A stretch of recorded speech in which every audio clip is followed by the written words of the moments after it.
of strength of materials. In this session, I am solving numericals on strain energy.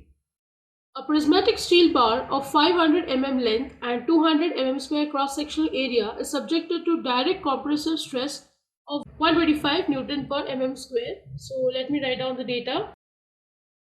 I have the length as 500 mm and 200 mm is my cross-sectional area. The compressive stress, so my value of sigma is already given, which is 125 Newton per mm square. Now since it is compressive type, you can take a negative sign here, or I can just write here this is sigma c, or in the bracket you can write down that it is compressive type. If E for the material is given as 200 gigapascal, so E is given as 2 into 10 raised to 5 Newton per mm square. I'm sure by now it is very comfortable for you to convert. Find the strain energy and resilience of the bar. So I will have to find the first thing, that is strain energy, which is U. Second thing that I need to find is the modulus of resilience. Okay, the second thing that I need to find is the resilience.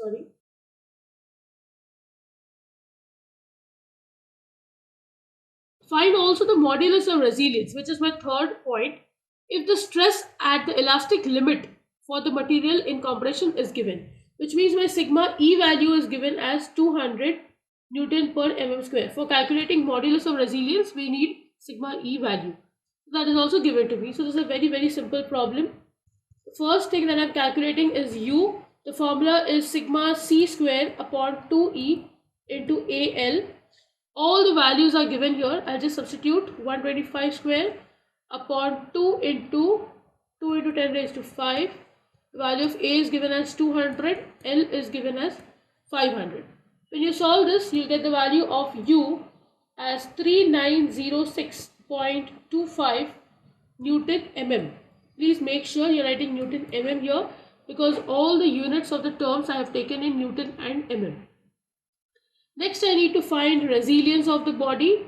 So for calculating resilience, I'll use the formula sigma square upon 2E. Now here the sigma is sigma C. I'm using clearly sigma C because it is of compressive type. Now sigma C is of compressive type, but you need to understand that since it is always in square format, you will never have a negative sign in your answer. So when I substitute this, I get 125 square upon 2 into 10 raised to 5. When I solve this, I get 0.03906. Unit will be Newton mm per mm cube, because this is U by V. And the last thing that I need to calculate is modulus of resilience, for which the formula is sigma E square upon 2E. So when I substitute, sigma E is given as 200 Newton per mm square, the whole square, into 2 into 10 raised to 5. When I solve this, I get the value as 0.1. Make sure you're writing Newton mm per mm cube. Now let's take up another numerical. The strain energy stored in the bar is 30 kilonewton meter, which means the value of U is given as 30 into 10 raised to 3 Newton meter. The bar is 2.5 meter long, so the value of L is given as 2.5 meter.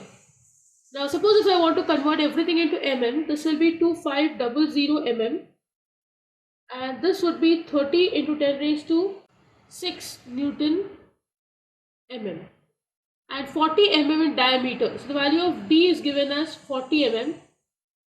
I can calculate area as pi by 4 into D square.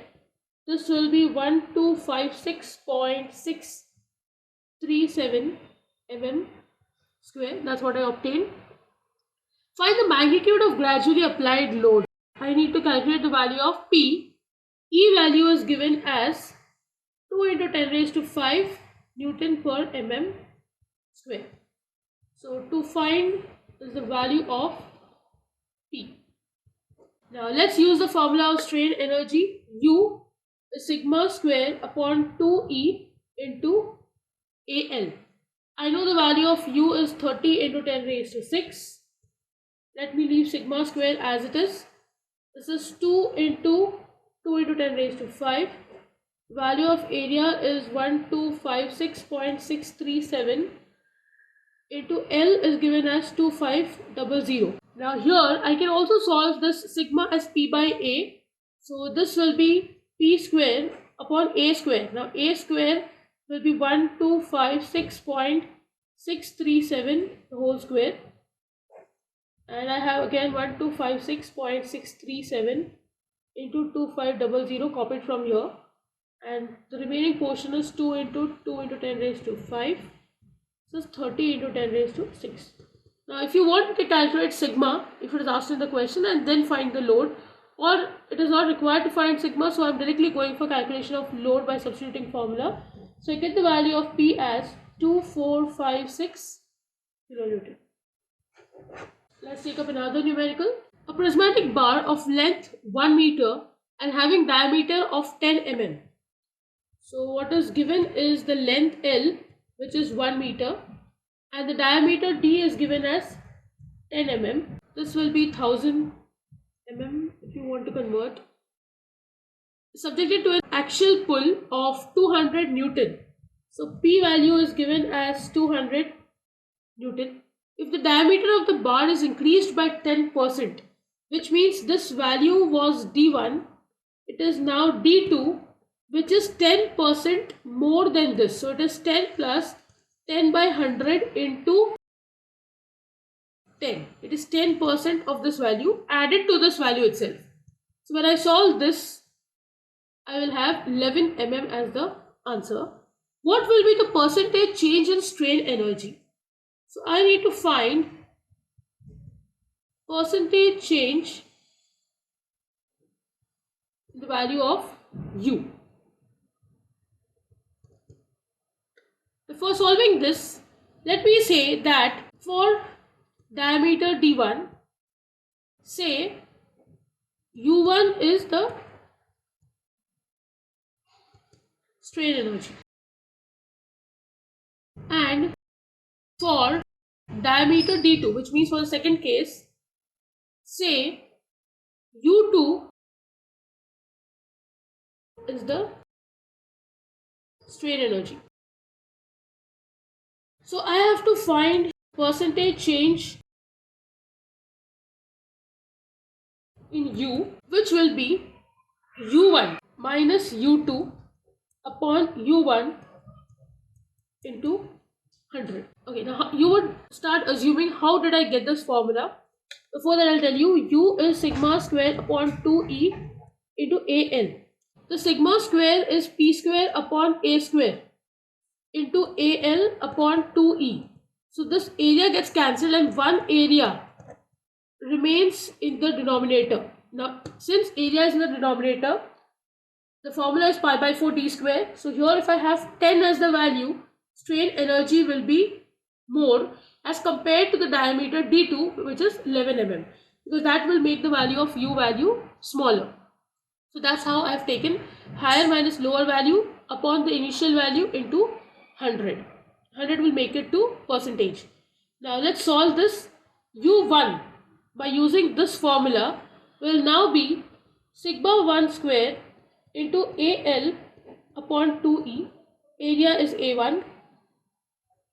This will be minus, and I will have next term as sigma 2 square into A2L upon 2E. Now this will be multiplied with 100 divided by U1 is sigma 1 square into A1L upon 2E. Now here this L upon 2E is common for all of them. So let me take out common. So what remains is, therefore, okay, let me call this percentage change in U as say delta U. So when I call this as delta U, it becomes easier for me to denote. So this will be sigma 1 square into A1 minus sigma 2 square into A2 upon sigma 1 square into A1 into 100.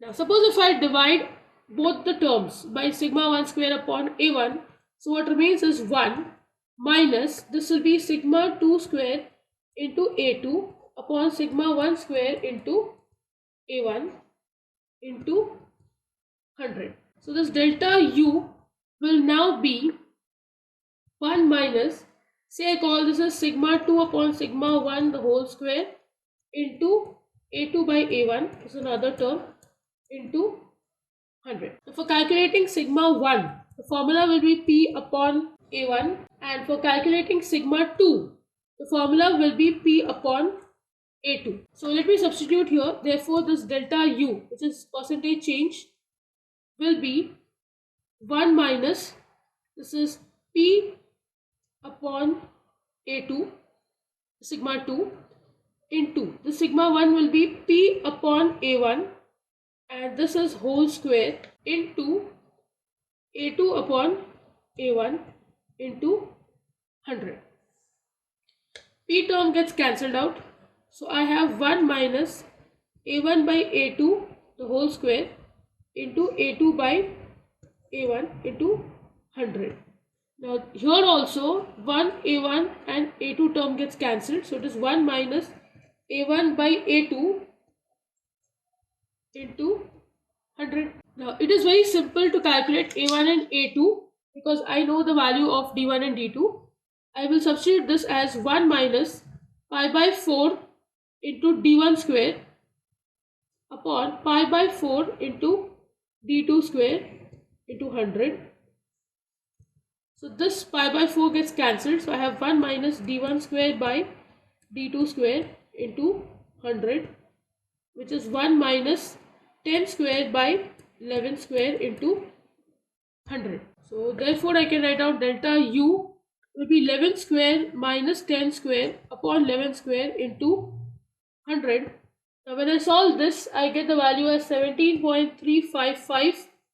So this is my percentage change in strain energy when my diameter initially was 10 mm to my second diameter, which became 11 mm. So these are some basic numericals which I took up on the calculation of some basic terms.